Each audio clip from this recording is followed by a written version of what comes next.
इंतजार कर रहे साडा ही बंद होटल है। लैन बना लो लैन।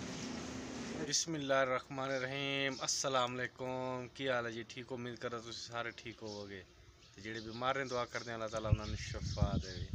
तो थोड़िया दुआवां ते अल्लाह दे करम नाल मैं भी ठीक हैगा। जुम्मे का दिन तो चावल लैन जाने सी ते मैं मैसेज किए 2-3 बंदियां तो हजे किसी ने मैंने रिप्लाई नहीं किया, क्योंकि पहले जाते से अली भाई यातर भाई नाल, अज हो गए ने मदीना पाक, असी खुद जावांगे। ते मैसेज किया तो हजे किसी ने रिप्लाई नहीं किया, तो उन्होंने दूसरे नंबर पर कॉल कर दे, मिस कॉल देनी, कॉल नहीं करांगे, मिस कॉल देवांगे। तो व्हाट्सएप तो मैसेज आया नहीं रिप्लाई, तो मिस कॉल ही करांगे, कॉल नहीं पैसे लगते कॉल ते। दो बंदे ने मैसेज किए सी ते दो ने मिस कॉलां दित्तियां, एक दा वापस दोनों का रिप्लाई आ गया। एक कहना जी मैं को नहीं जाना, तो दूसरा कहना जी मैं आ रहा। तो मैं कहा ठीक है जल्दी पहुँच, चलिए फिर। रह गए जी 10 मिनट जो टाइम दिता सी मैं उन्होंने। हाँ जी जी होटल ते पहुंचने वाले तो होटल वाले इंतजार कर रहे साडा। हाँ जी जी होटल ते पहुंचने वाले तो होटल वाले साडा इंतजार कर रहे हैं, क्योंकि साडे पीछे बैठे ने ना, असी जावांगे तो काम शुरू होएगा।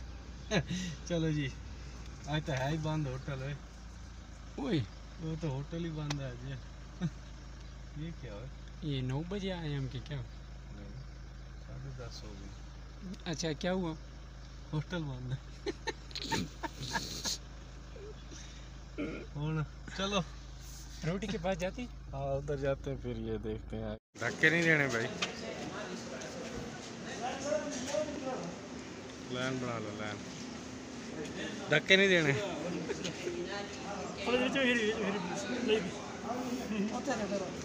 हाँ जी जी, जुम्मे वाले दिन बाद फिर व्लॉग नहीं बना सके, क्योंकि दिल नहीं कर रहा सी। ते अज एतवार हो गई मेरे ख्याल है, तो बिजली गई सी। हुण मैं बाहर निकलिया सी, तो याद आया कि व्लॉग बना लवां ते उन्होंने अपलोड कर देवां, क्योंकि 2 दिन हो गए व्लॉग बनाया नहीं। तो वैसे पिछे भी बहुत छुट्टियां कर रहे हैं, एक तो वैसे छुट्टियां ने बाहर को नहीं जाते, तो दूसरा दिल एवं ना भर गया सी व्लॉगिंग तो, क्योंकि व्यू आ नहीं रहे सी, तो दिल भर गया सी। तो अज सोचा कि नहीं व्लॉगिंग जारी रखांगे, क्योंकि अल्लाह ताला दी ज़ात कभी भी करम कर सकती है। तो पता नहीं किहड़ा व्लॉग वायरल हो जाएगा, तो अगे भी इस नज़ारे से, लेकिन हुण इंशाल्लाह व्लॉगिंग डेली जारी रखांगे, तो नागा नहीं करांगे। करना अज का व्लॉग शार्ट जहा व्लॉग अच्छा लगे, अगर अच्छा लगे तो मेरे चैनल सब्सक्राइब करो। तो मैनू दो इजाज़त, अगली वीडियो तक अल्लाह हाफिज़।